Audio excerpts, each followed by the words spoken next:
There are many pros and cons to living in any city, and in today's video, I'm going to be breaking down my top 3 pros and top 3 cons to living in Orillia, Ontario, here in Simcoe County. Let's get into today's video.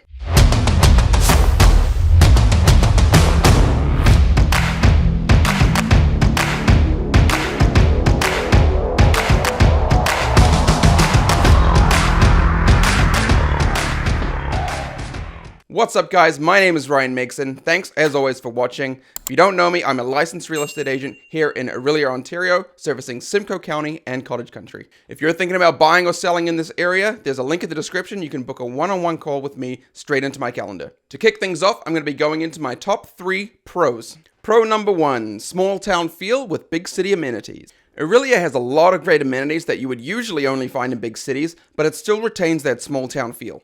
This was a huge factor in my decision to move here, as I wanted to feel like I had things close by and didn't have to drive just to get basic supplies. But I also liked the idea of living in a slightly less populated area. Some of the amenities you can find in Orillia is a full-service Costco with a Costco gas, a Home Depot for all of your building supplies, Walmart, Staples, Michaels, and even a brand new PetSmart for those furry family members. There is also a brand new $50 million recreation center which features an aquatic center, fitness center, basketball courts, indoor running track, and so much more. All available for a discounted price for Orillia residents. Pro number 2, Orillia has a great downtown with local businesses and an amazing waterfront. Orillia has an amazing community of local businesses, including artisan bakeries, specialty cafes, restaurants, and a wide variety of retail stores. The small businesses here in Orillia are definitely one of my favorite things about the city. The downtown core has kept a lot of its charm that you would expect from a small town in cottage country, and it also connects perfectly to the picturesque waterfront. The waterfront also has a great boardwalk and walking trail that connects the north and south wards of Orillia. Orillia also has a lot of great parks and playgrounds such as the Couchiching Beach Park and Tudhope Park. Pro number 3, Orillia's proximity to other neighboring cities as well as attractions. Orillia's location is second to none, with neighboring cities like Barrie offering so much more, like the Georgian Mall, more restaurants, and other retailers. Not just that, but Orillia is also really close to a lot of great attractions such as Mount St. Louis and Horseshoe Valley for those winter lovers, and easy access to the Muskoka and Kawartha Lakes region for those cottage goers.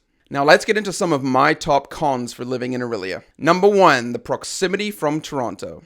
Although the trip to Toronto from Orillia is a straight line down the highway, the trip can feel cumbersome and inconvenient if you have to do it regularly. The trip roughly takes about an hour and a half on a good day, but can be delayed severely due to traffic, accidents, and weather. Although I do know a few people that commute from Orillia to Toronto for work every single day, that is not something that I would be wanting to do. The drive isn't so bad for one-off trips like concerts, sports games, and flights, but it can be a turn-off for a lot of people. Con number 2, busy in the summer, slow in the winter. Orillia is a very seasonal city, being so close to cottage country. In the summer, we see a lot of people vacationing here or stopping through on their way to the cottage. Some days this can be very frustrating when you get used to living in a small town and all of a sudden the roads are really busy or there's lineups at all the stores.